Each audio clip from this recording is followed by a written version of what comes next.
आप ये कह रहे हैं ना? नहीं नहीं, आप पहले ये सुने। अच्छा, मैंने आपसे एक सीधा सवाल किया था, आपने जवाब नहीं दिया। जितेंद्र जी थोड़ी ठंडक रखिए। मैं कह रहा हूं कि महान दल के राष्ट्रीय अध्यक्ष ये कह रहे हैं कि ओवर कॉन्फिडेंस में हम हार गए, क्या उनको भी हाईजैक कर लिया क्या?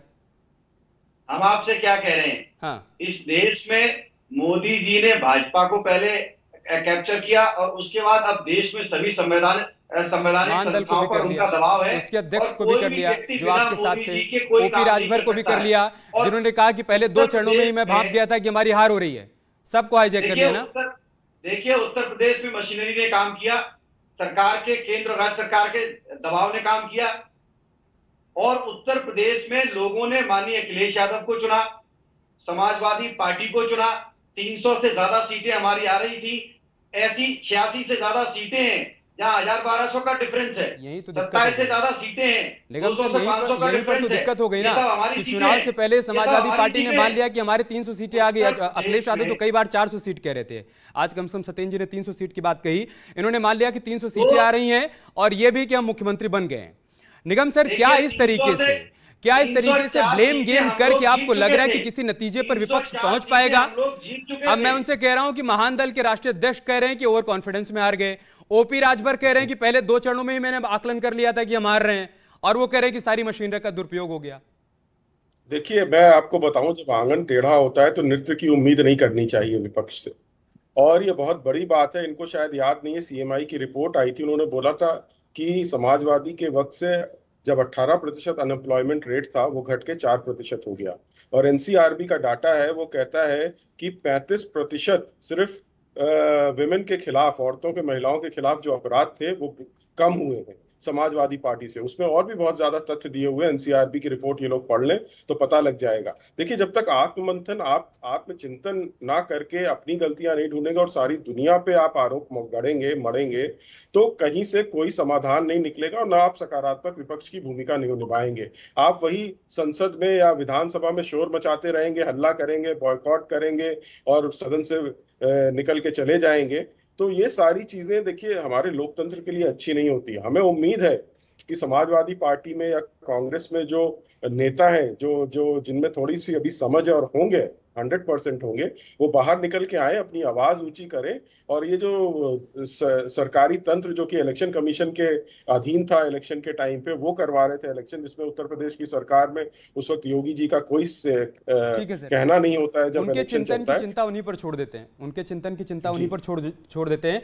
नेहा जोशी जी, थोड़ा बताइए कि जो सरकार बनने जा रही है उसका स्वरूप कैसा होगा? क्या एक बार फिर से हमें 2-2 डिप्टी सीएम देखने को मिलेंगे? क्या एक बार फिर से देखने को मिलेगा कि किसी भी अल्पसंख्यक को आपने चुनावी मैदान में नहीं उतारा, लेकिन मोहसिन रजा को आपने मंत्रिमंडल में शामिल किया था, उसी तरीके से अल्पसंख्यकों की भागीदारी हमें देखने को मिलेगी?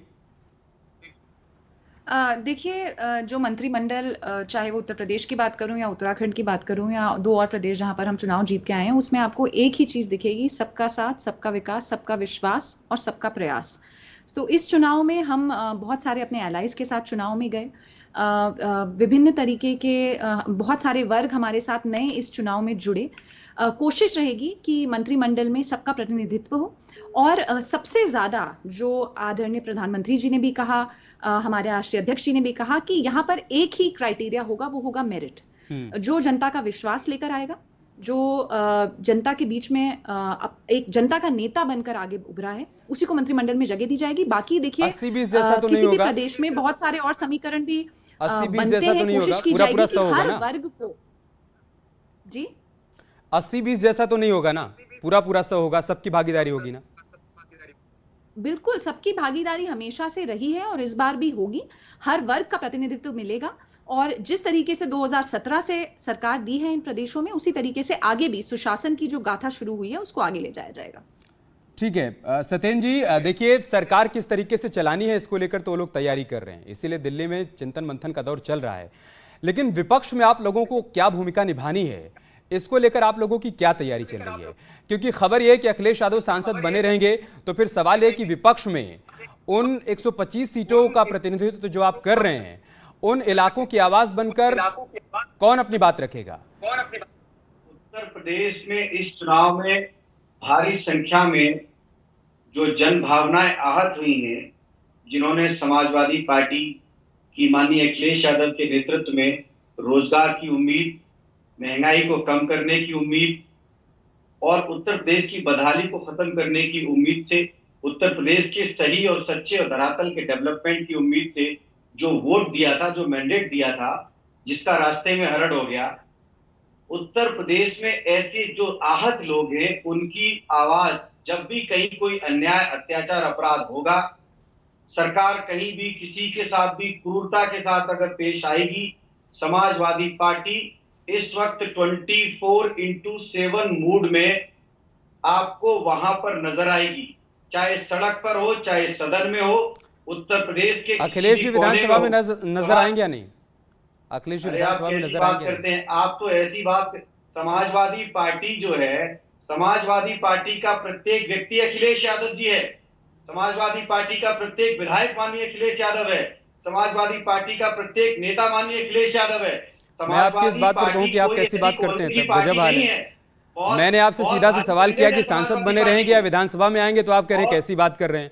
अरे जितेंद्र अखिलेश यादव कैसे हो सकते हैं भाई? अरे भाई, समाजवादी पार्टी का प्रत्येक कार्यकर्ता में अखिलेश यादव है। मैं आपसे क्या कह रहा हूं, पूरे प्रदेश में, और हमारी पार्टी के कार्यकर्ता और पदाधिकारी सभी लोग मिलकर अगर सदन में जाना पड़ेगा तो विधायक आवाज उठाएंगे और सड़क पे आना पड़ेगा, पूरी पार्टी इकट्ठी होगी। एक बात तो बिल्कुल साफ है कि हार को अभी भी स्वीकार नहीं कर पा रहे हैं आप लोग। सृष्टि जी, कांग्रेस पार्टी की क्या भूमिका विपक्ष में रहने वाली है? दो ही विधायक आपके हैं, दो ही विधायक आपके हैं, क्या जैसे वो कह रहे हैं? अरे सर, आपकी जो प्रॉब्लम है, अगर आप थोड़ी चिंता उसकी कर लेते ना तो सब ठीक हो जाता है। दिक्कत तो यही कि अपनी प्रॉब्लम पर